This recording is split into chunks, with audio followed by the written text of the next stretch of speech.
AP టెట్‌కి సంబంధించినటువంటి updated news చూసుకుంటే 2025కి సంబంధించినటువంటిది. ప్రెజెంట్ అనేది టెట్ ఎగ్జామ్స్ అనేది జరగడం జరిగింది. ఎగ్జామ్ యొక్క టఫ్‌నెస్ ఉందని ప్రతి ఒక్కరు చెప్పడం జరిగింది. అలాగే మీ యొక్క రెస్పాన్స్ షీట్స్ అనేది మీ లాగిన్ ఐడీలో రావడం చూశారు. అలాగే కొన్ని అబ్జెక్షన్స్ ఉంటే దానికి రైట్ చేసుకోవడానికైతే ఈ మంత్ అయితే 29th వరకు అయితే ఛాన్స్ ఇచ్చారండి.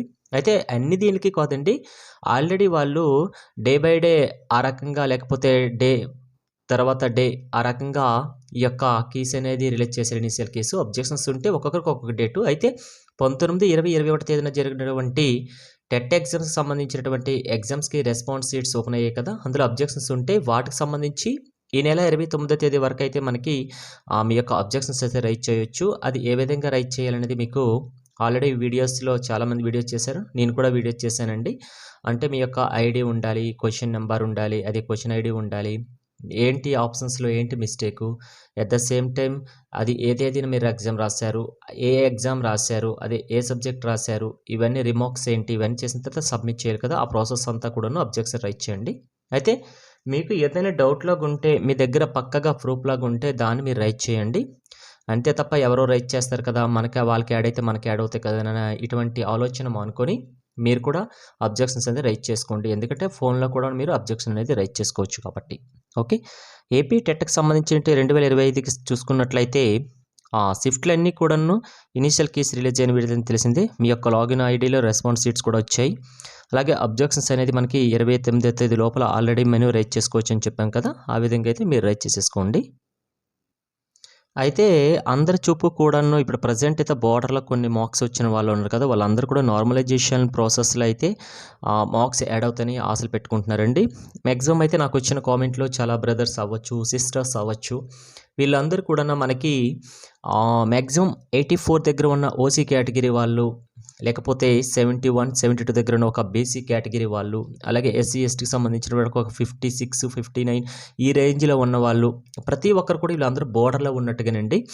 అంటే వాళ్ళు ఆల్రెడీ నోటిఫికేషన్లో ఇచ్చారు ఏ కేటగిరీ వాళ్ళకి 150 మార్క్స్కి ఎన్ని మార్క్స్ రావాలని ఇచ్చారు కదా, ఆ మార్క్స్ని వాళ్ళు బేస్ చేసుకొని క్వాలిఫై చేశారు. తొలంటే క్వాలిఫై అంటే నార్మల్గా ఉంచేసేవాళ్ళు, కానీ మస్ట్ అండ్ షుడ్ బీగా అయితే క్వాలిఫై అయితేనే వాళ్ళకి డిఎస్సికి ఎలిజిబుల్ చేశారు. కాబట్టి ప్రతి ఒక్కరు చూపు కూడా నార్మలైజేషన్ ప్రాసెస్ మీద అయితే ఉందండి. బోర్డర్లో ఉన్న వాళ్ళ గురించి మాత్రమే ఇప్పుడు చెప్తున్నాను.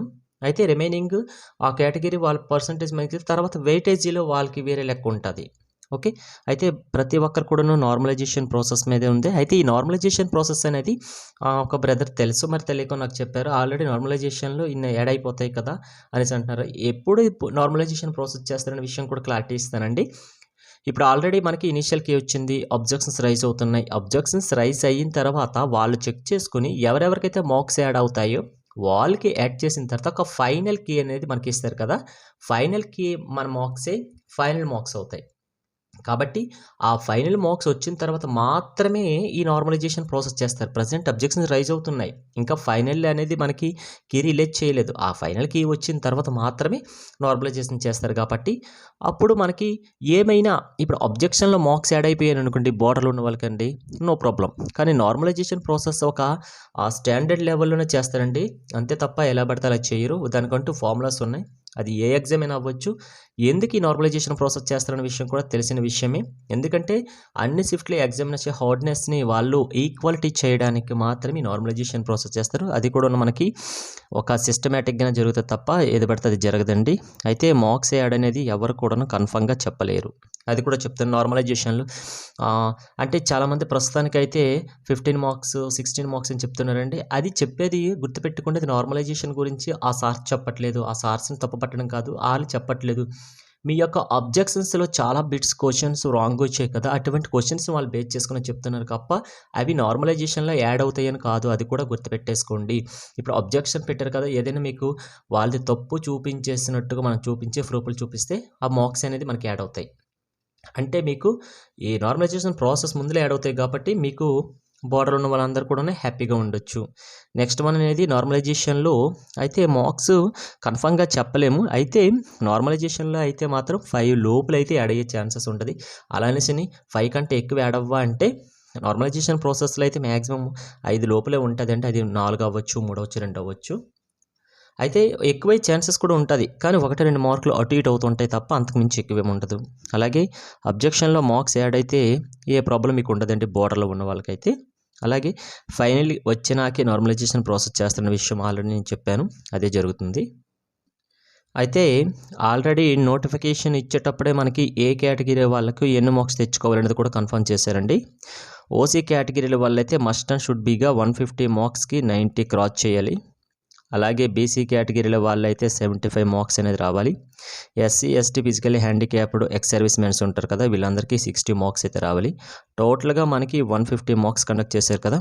ఈ 150 మార్క్స్లో ఓపెన్ కేటగిరీ అది ఓసీలు, 75 బీసీలు, అలాగే SC ST physically handicappeds ex service మెన్లు ఉంటారు కదా, వీళ్ళందరికీ 60 మార్క్స్ క్రాస్ చేయాలి. అయితే ఇక్కడేనండి చాలామంది కూడాను చాలా విధంగా కామెంట్ చేస్తున్నారు, వాళ్ళందరికీ క్లారిటీ ఇవ్వడానికే ఇది చెప్తున్నాను.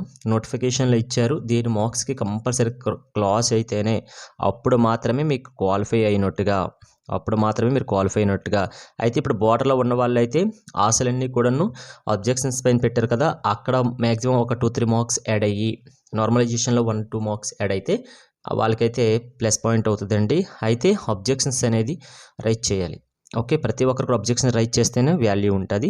అలాగే ఇంకొక విషయం ఏంటంటే ప్రజెంట్ అయితే ఆల్రెడీ బిఫోర్ అదే డిఎస్సి 2025 జరిగింది కదా, అందులో జరిగిన సేమ్ ప్రాబ్లం ఇప్పుడు కూడా వచ్చిందండి. ఏంటంటే వీళ్ళు ఆన్లైన్లో ఎగ్జామ్ రాసేటప్పుడు వీళ్ళు పెట్టిన ఆన్సర్ ఒకటి, వీళ్ళ రెస్పాన్స్ షీట్లో కనిపిస్తున్న ఆన్సర్ ఒకటని కూడా ఒక బ్రదర్ అయితే కామెంట్ చేశారు. అయితే డిఎస్సిలో అడిగితే వాళ్ళు చెప్పే సమాధానం అందరికీ తెలిసి ఉంటుంది. మరొకసారి గుర్తు చేస్తున్నాను, ఏంటంటే మీరు సెలెక్ట్ చేసుకున్న తర్వాత రిక్యాప్ చేసుకుని అన్నీ ఎలా రాశారని చెక్ చేసుకునేటప్పుడు కొందరు ఆప్షన్స్ మార్చేస్తున్నారు.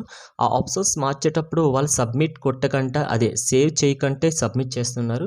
అటువంటి సందర్భాల్లో ఆ విధంగా మిస్టేక్ జరిగే ఉంటుంది తప్ప సిస్టమ్ ఎటువంటి ప్రాబ్లం క్రియేట్ చేయదు అని కూడా చెప్పడం జరిగింది. సేమ్ ఇప్పుడు కూడా అటువంటి సమస్య వచ్చింది, వాళ్ళు చెప్పే ఆన్సర్ కూడా ఇదే విధంగా ఉండొచ్చు మేబీ. కాబట్టి దాని గురించి మనం ఇప్పుడు డైరెక్ట్గా మీరు చెప్పుకోవాల్సిన బాధ్యత అయితే మీదేనండి. మీరు కాల్ చేసి ఒకవేళ హెల్ప్ లైన్ కాల్ చేసినా వాళ్ళు ఇచ్చే రెస్పాన్స్ అయితే ఇదే ఉంటుంది. నెక్స్ట్ వన్ ఏంటంటే సర్వీస్ టీచర్లో నేను ఒక బ్రదర్ అయితే కాల్ చేశారండి. సర్వీస్లో ఉన్నటువంటి టీచరు, తనైతే బీసీ కేటగిరీ అంట, తను 80+ అయితే క్రాస్ చేశాను అని చెప్పారు. నేనైతే అతనికైతే కంగ్రాట్స్ చెప్తానండి. ఎందుకంటే అతను ఒక ఉపాధ్యాయ వృత్తిలో ఉండి కూడాను కామెంట్ చేసి తన యొక్క మార్క్స్ చెప్పడం జరిగింది. కాబట్టి అటువంటి సర్వీస్లో ఉన్న టీచర్లందరికీ కూడాను నా యొక్క ధన్యవాదాలండి.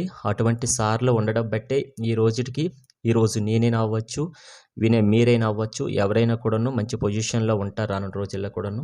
కాబట్టి ప్రతి ఒక్క సర్వీస్లో ఉన్న టీచర్స్ కూడాను సక్సెస్ఫుల్ రావాలని కోరుకుంటున్నాను. అయితే ప్రస్తుతానికైతే చాలామంది టీచర్స్ అయితే ఇది టఫ్గా ఉంది అనేసి చెప్పడం జరిగింది. ఈ టెట్ వాళ్ళు మిస్ అయితే నెక్స్ట్ ఇంకా 3 టెట్స్ ఉంటాయి మీకు అటెంప్ట్ చేయడం, కాబట్టి వాళ్ళు ఆ 3 టెట్లో కూడా సక్సెస్ఫుల్ రేటింగ్ ఏం చేయాలని కోరుకుంటాను. ఓకే, నెక్స్ట్ డిఎస్సి 2026కి సంబంధించినటువంటి నోటిఫికేషన్ ఎప్పుడు రావచ్చు అంటే మనకి జనవరి లాస్ట్ వీక్లో అయినా ఫిబ్రవరి ఫస్ట్ వీక్లో వచ్చే ఛాన్సెస్ ఉంటుంది. ఎందుకంటే నెక్స్ట్ మనకి పంచాయతీ ఎన్నికలకు రెడీ అవుతున్నారనేసి మనకి టాపిక్ తెలిసిన విషయమే. అలాగే డిఎస్సికి ముందు ఇంకొక బ్రదర్ ఏం చేశారంటే ఇప్పుడు టెట్ రాశారు కదా సార్, మరొక టెట్ ఎప్పుడు ఉంటుందని కూడా అడగడం జరిగింది. వాళ్ళకైతే ప్రజెంట్ అయితే ఈ డిఎస్సి 2026కి సంబంధించినటువంటి ఇన్ఫర్మేషన్ చూసుకుంటే ప్రజెంట్ ఈ టెట్ అయిపోయింది కదా, నెక్స్ట్ ఆగస్ట్ కానీ సెప్టెంబర్లో వచ్చే ఛాన్సెస్ అయితే ఉంటుంది. అంతే తప్ప ఈ డిఎస్సికి ముందు మరొక టెట్ రాదు. ఎందుకంటే ఆల్రెడీ టెట్ అయిన వెంటనే డిఎస్సి నోటిఫికేషన్ ఉంది కాబట్టి, గ్యాప్ లేదు కాబట్టి టెట్ అయితే వచ్చే ఆస్కారం అయితే లేదు. అలాగే ఇంకొకరు ఏంటంటే పేపర్ కష్టంగా వచ్చింది కదా, మార్క్స్ మాకు ఏమైనా యాడ్ అవుతాయా సార్ అంటే, పేపర్ టఫ్గా వచ్చినంత మాత్రాన మార్క్స్ అనేది యాడ్ చేయరు. అది ప్రతి ఒక్కరికి తెలుసుకోవాల్సిన విషయం. పేపర్ టఫ్గా వస్తే నార్మలైజేషన్ ప్రాసెస్లో అటు ఇటు అవుతుంటాయి తప్ప మార్క్స్ అనేది యాడ్ చేయరు. Okay, thanks for watching. ఇంకా మీకు ఏవైనా కామెంట్ చేయాలనుకుంటే కామెంట్ చేయండి అండి. నా కామెంట్ బాక్స్ ఎప్పుడు ఓపెన్లోనే ఉంటుంది. ప్రతి ఒక్కరికి కూడా నేను కొందరికి సమాధానం ఇవ్వకపోవచ్చు, ఎందుకంటే నా ప్రొఫెషనల్గా నేను కూడా ఆల్రెడీ ఒక జాబ్లోనే ఉన్నాను. కాబట్టి మీరు కూడా కామెంట్ చేయండి, పర్వాలేదు. నేను చూసిన ప్రతిదీ కామెంట్కి కూడా రెస్పాండ్ అయితే అవుతుంటాను. Okay, thanks for watching.